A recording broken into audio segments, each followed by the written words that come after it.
Señor Dios, te damos gracias una vez más porque eres bueno. Gracias, Señor, por esta nueva oportunidad que tú nos das de poder reunirnos, suplicándote, Señor, de tu auxilio, de tu ayuda para poder conocerte un poco más, para poder aprender de ti. Y que esto, Señor, sirva para crecer, para madurar, conforme a tu voluntad, conforme a tú lo deseas. Te ruego, Señor, de tu ayuda en esta lección, necesito de ti. Por favor, una vez más, te ruego, te imploro, que de mi mente, de mi corazón, de mi boca, quites toda palabra simple. Ayúdame a poder compartir estas líneas y que tú las uses para crecimiento de esta tu iglesia. De igual manera, una vez más, Señor, suplicándote y rogándote que el Evangelio, que tu palabra resplandezca en el corazón de aquella persona que está sin salvación, y que el día de hoy sea el día de salvación para esta persona y venga a los pies de Jesús. Que tu Espíritu Santo, por favor, tome control. En Cristo Jesús, amén y amén. Gracias, puede tomar asiento. Continuamos en Lucas 13. Lo último que vimos hace 15 días fue cuando el Señor sanó a una mujer, cuando el Señor estaba en la sinagoga y ahí estaba esta mujer que tenía mucho tiempo de estar enferma. Esto lo vimos en el versículo 10 en adelante. Por supuesto, este milagro, esta acción del Señor no agradó a los religiosos, porque lo que sucedió en esta ocasión fue en día sábado, y a los religiosos pues les interesaba mucho el estar obedeciendo lo que ellos a manera religiosa habían impuesto. De igual manera, pues muchas personas vieron este milagro y de ahí continuamos leyendo el versículo 17, en donde después de lo que el Señor les dice específicamente desde el 15. Entonces el Señor le respondió y le dijo: hipócrita, cada uno de vosotros no desata en el día de reposo su buey o su asno del pesebre y lo lleva a beber. Y a esta hija de Abraham, que Satanás había atado 18 años, ¿no se le debía desatar de esta ligadura en el día de reposo? Ante estas palabras del Señor y la multitud escuchando, leemos el versículo 17 y de ahí comenzamos nuestra lección. Al decir él estas cosas, se avergonzaban todos sus adversarios, pero todo el pueblo se regocijaba por todas las cosas gloriosas hechas por él. Aquí vemos pues que la multitud, los testigos, los oyentes, los que vieron este milagro, que vemos que ellos se alegraban, se regocijaban, les daba gusto, les daba alegría por las acciones del Señor. Y aunque ciertamente le escucharon con alegría, con gozo, pues parece que no llegó, y lo vemos en el transcurso del ministerio del Señor, parece que no llegó más lejos en cuanto a su aceptación del Señor Jesucristo. De igual manera nos lo plantea el apóstol Juan cuando muchas personas volvieron atrás al escuchar la palabra del Señor, pues dura, no muy agradable. Y es la escena que podemos apreciar aquí. Es posible, de esto desprendemos, que es posible que uno se convierta en una persona religiosa, pero al mismo tiempo podemos nosotros convertirnos en una persona insensible, capaz de excluir, capaz de hacer al Señor Jesús a un lado de nuestra vida. Lo que quiero decir es que puede suceder que uno, al ver los milagros del Señor, al escuchar la palabra de Dios, al ver todas las obras que el Señor hace, pues uno se alegra, uno se puede contentar, le puede dar gozo, y de hecho da gozo, por supuesto. Sin embargo, Al mismo tiempo de que uno tiene esta expresión, de que uno tiene esta reacción, esta respuesta a los milagros del Señor, al mismo tiempo uno puede convertirse en una persona insensible a los mandatos del Señor, a lo que verdaderamente desea el Señor de nosotros. Y pues lo hacemos a un lado. Tomamos lo que nos parece bien y lo que no nos parece de mucho agrado, pues lo hacemos a un lado. Y es lo que vemos en este versículo. Podríamos tener conocimiento de muchas doctrinas o algunas doctrinas, pudiéramos tener conocimiento de la vida del Señor, de la vida del pueblo de Israel. Sin embargo, esto no quiere decir exactamente que de manera verdadera tenemos al Señor Jesucristo como nuestro Señor. Y bueno, es lo que podemos apreciar en este versículo 17. Aquí lo importante, hermanos y amigos, es que nosotros tengamos una actitud honesta con nosotros mismos y delante de Dios, y reconocer y saber si verdaderamente el Señor es nuestro Señor. En el versículo 18, el Señor da pie a un par de parábolas, a un par de ilustraciones que dicen así. Versículo 18. Y dijo: ¿a qué es semejante el reino de Dios y con qué lo compararé? Es semejante al grano de mostaza que un hombre tomó y sembró en su huerto, y creció y se hizo árbol grande. Y las aves del cielo anidaron en sus ramas. Y volvió a decir: ¿a qué compararé el reino de Dios? Es semejante a la levadura que una mujer tomó y escondió en 3 medidas de harina hasta que todo hubo fermentado. Aquí cabe hacer un recordatorio de lo que es una parábola, y lo veíamos hace algunas semanas cuando vimos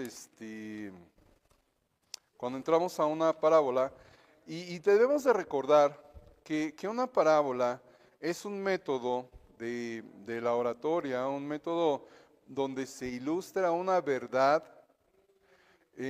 mediante una comparación extraída de la vida corriente, ¿sí? Eso es una parábola. Hay similitudes, hay metáforas, pero debemos nosotros de tener esto presente cuando leemos las ilustraciones que el Señor nos da. Debemos de tenerlo en mente para poder nosotros entender y apreciar lo que el Señor nos quiere mostrar. Lo que sucede es que puede darse el caso que nos metemos en mucho detalle de la parábola, mucho detalle de la ilustración, y podemos perder el principio que el Señor nos está dando. Entonces, teniendo esto en mente, podemos nosotros apreciar un poco más la enseñanza del Señor. La semilla de mostaza, aquí podemos entender que simboliza el aspecto exterior de la cristiandad, hablando de una semilla. Algo importante a considerar en este versículo, hermanos, amigos, es que el Señor está hablando de esta semilla de mostaza, de este grano de mostaza que un hombre tomó y sembró, pero esta semilla creció y nos dice el Señor que se hizo árbol grande. Normalmente la semilla de mostaza no se hace un árbol grande, es como una mata, no va más allá de poder apreciarlo como árbol grande. Entonces, la clave aquí, al estar estudiando, al estar leyendo, la clave aquí es tomar estas palabras del Señor cuando dice, se hizo árbol grande. Y vinieron aves del cielo, y dice el Señor que anidaron, hicieron su nido en las ramas de este árbol grande. Bueno, la semilla, el grano, pues, simboliza el aspecto exterior de la cristiandad en la actualidad, con numerosas organizaciones, con numerosas denominaciones. La verdad es que en ocasiones me causa cierto asombro cuando veo cuántas organizaciones, cuántas iglesias, cuántas asociaciones religiosas, cuántas denominaciones, y todavía de las denominaciones se ramifican más, y bueno, yo creo que no acabaríamos si nos pusiésemos a ver todas y cada una por nombre de las denominaciones de la cristiandad. Y yo creo que eso no es que sea tiempo perdido, pero pudiera aprovecharse mejor el tiempo. A lo que quiero llegar es que este árbol grande puede ilustrarse como las numerosas organizaciones, las numerosas denominaciones, ya que esta semilla tenía que convertirse en una hierba, en una mata, no en un árbol grande. Esto nos habla de un crecimiento anormal de la religión. ¿Y qué sucede? Dice el Señor que en este árbol grande vinieron aves del cielo y anidaron en sus ramas. Estas aves, de igual forma podemos entender, estas aves representan al enemigo, representan algo no deseado que está activo en la cristiandad y en muchas sectas que se han desprendido de todas estas denominaciones. En estos grupos denominados iglesias, y vuelvo a repetir, pudiéramos pasar bastante tiempo nombrando, estudiando cada una de las denominaciones, cada una de las partes en que se ha ramificado la cristiandad. Y lamentablemente, parte de todas esas doctrinas, enseñanzas que se han metido en llamadas iglesias, desvirtúan el evangelio. Son más un show, son más beneficio particular de los líderes religiosos, de lo que verdaderamente quiere el Señor en su reino.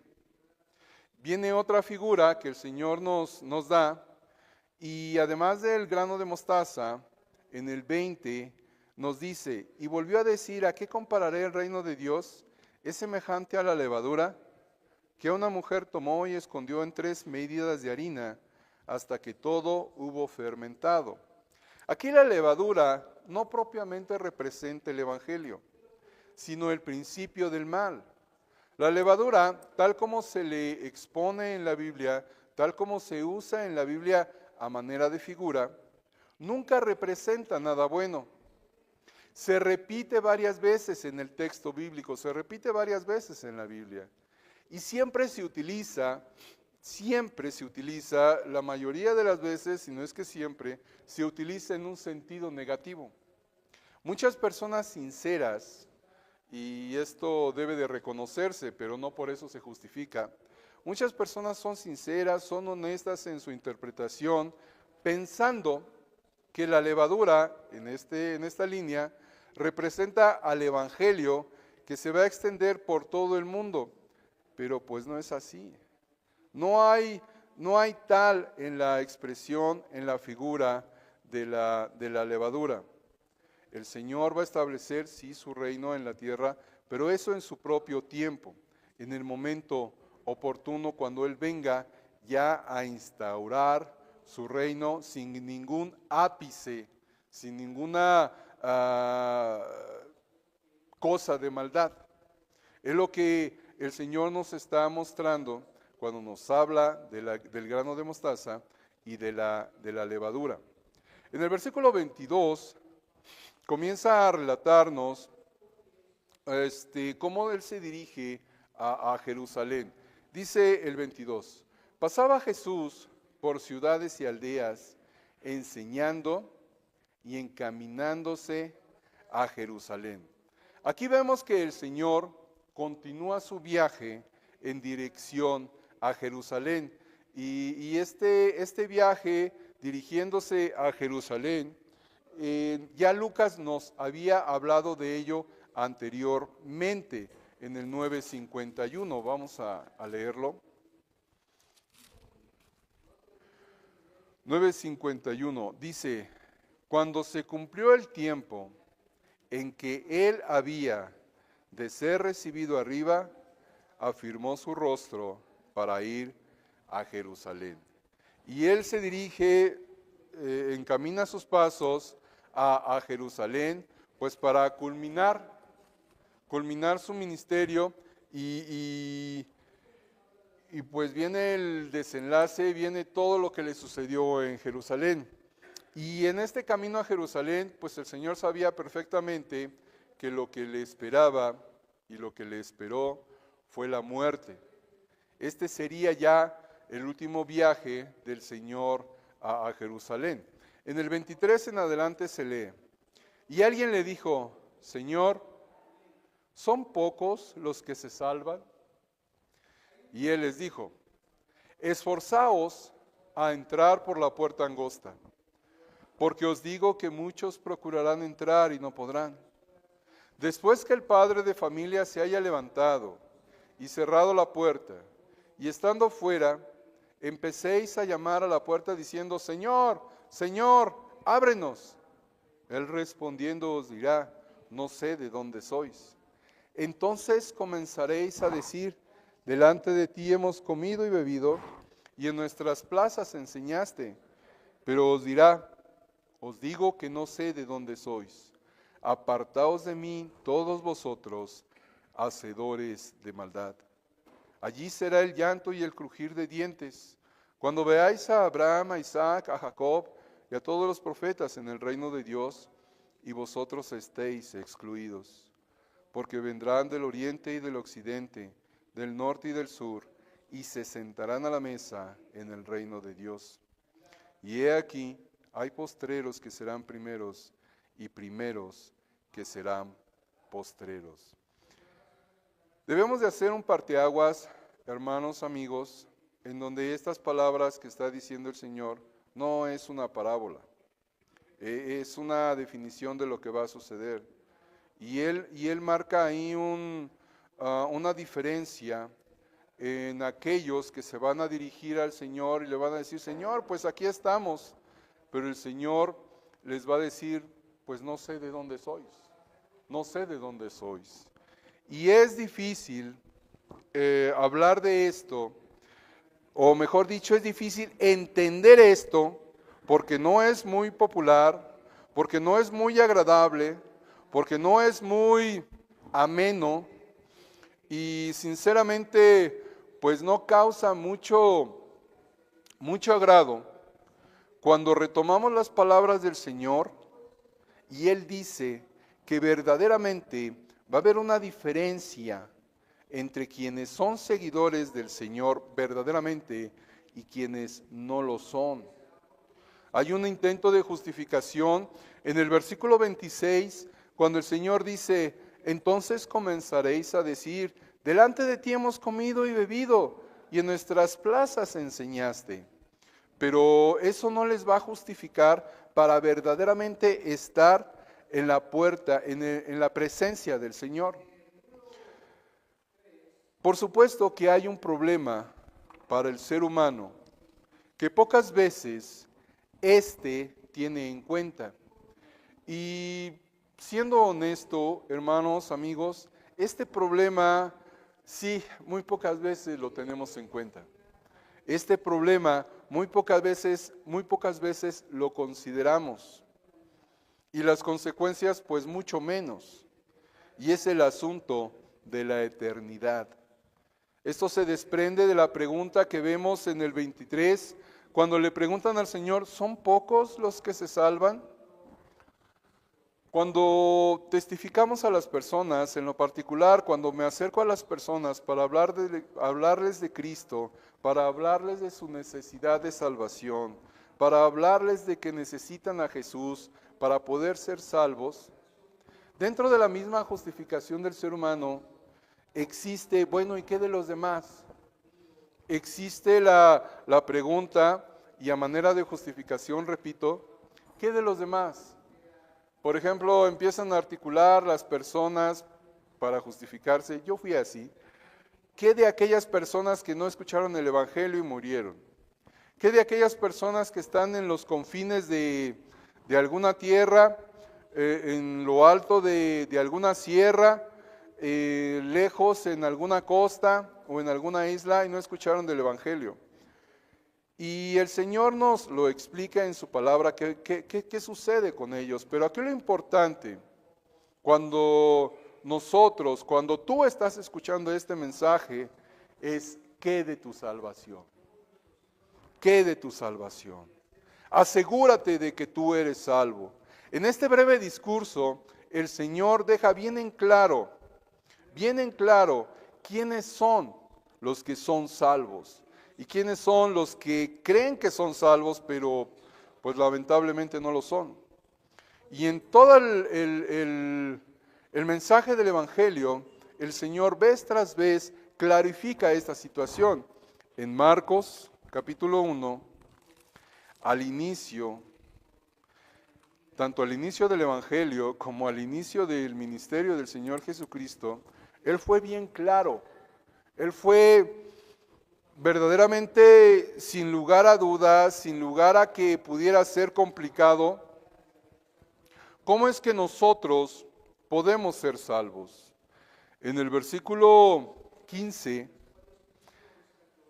dice el Señor, dice el Evangelio de Marcos, diciendo, el tiempo se ha cumplido y el reino de Dios se ha acercado, arrepentíos y creed en el Evangelio. Miren, nuevamente, este asunto del reino de Dios y que muchas religiones, específicamente la sociedad atalaya, se devana el seso para tratar de explicar lo que es el reino de Dios, que va a ser aquí, que no va a ser aquí, que va a ser en este tiempo, que no va a ser en este tiempo, que va a ser después.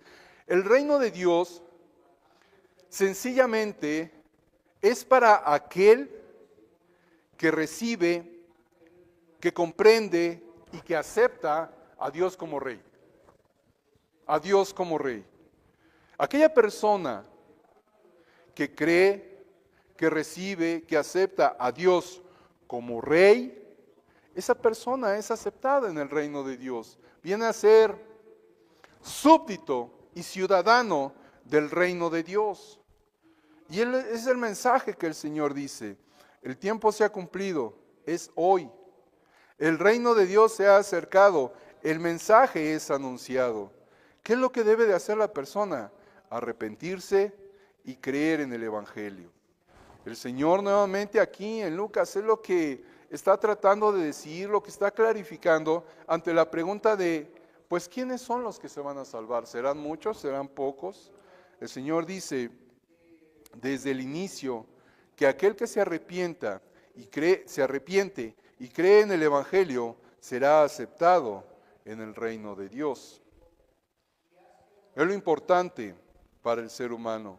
Es cómo se soluciona ese gran problema de estar separado de Dios. En el versículo 31 leemos, aquel mismo día llegaron unos fariseos diciéndole, sal y vete de aquí, porque Herodes te quiere matar.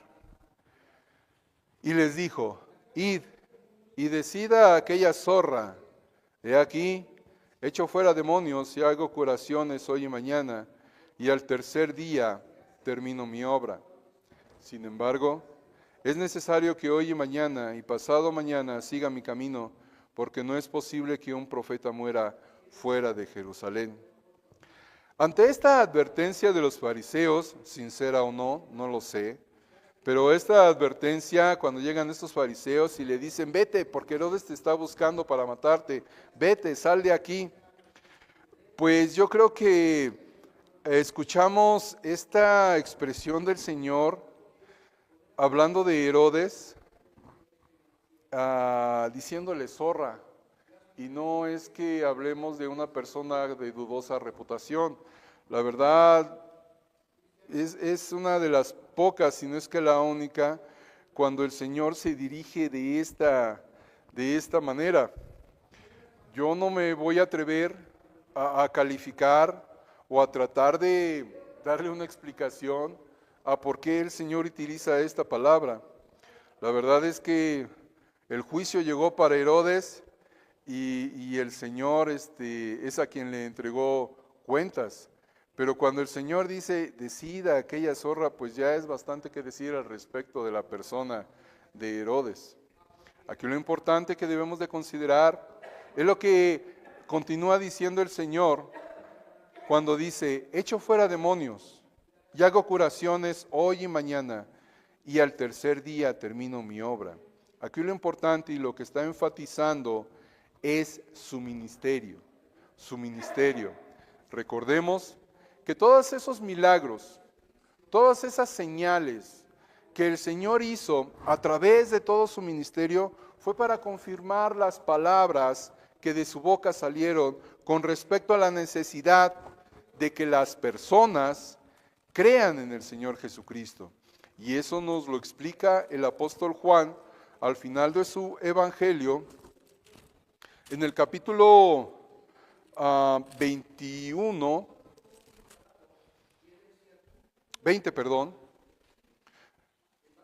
versículo 30. Hay algunas partes, hermano, en donde pues algunas personas, no sé, maestros o personas que tienen mucha preparación, pero tratan de darle significados que son demasiado profundos y de tanta profundidad, yo creo que hacen que algunos creyentes se ahoguen. Es mi forma de ver, se lo comparto. De tanta profundidad que muchos autores y escritores con mucha preparación, mucho más que yo no tengo preparación en comparación de ellos, pero le dan tanta profundidad a algunos textos que hacen que el creyente se ahogue en esa profundidad. Miren, hermanos y amigos, el propósito por el cual los milagros del Señor nos lo dice claramente el apóstol Juan en el capítulo 20, versículo 30. Hizo además Jesús muchas otras señales en presencia de sus discípulos, las cuales no están escritas en este libro. Todos los milagros que podemos leer en los evangelios no son los únicos que el Señor hizo. Hizo muchos más, muchos más. Bueno, todos estos milagros, todas estas señales tienen un propósito. ¿Cuál? Versículo 31. Pero estas se han escrito para que creáis que Jesús es el Cristo, el Hijo de Dios, y para que creyendo tengáis vida en su nombre. Ese es el propósito de los milagros de Dios. Y en la actualidad, por supuesto, el Señor todavía hace milagros. Y el propósito de esos milagros es para que nosotros, para que tú creas que Jesús es el Cristo, el Hijo de Dios, y para que creyendo en Él podamos tener vida en su nombre. ¿Cuál es el propósito entonces de las señales, de los milagros? La salvación de la persona. Para que creyendo pueda tener el regalo de salvación. Para que creyendo, arrepintiéndose y viniendo al Señor Jesucristo, pueda tener el regalo de la vida eterna.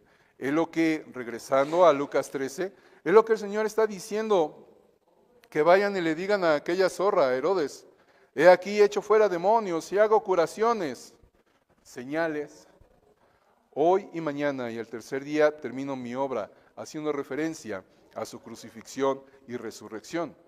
Versículo 33.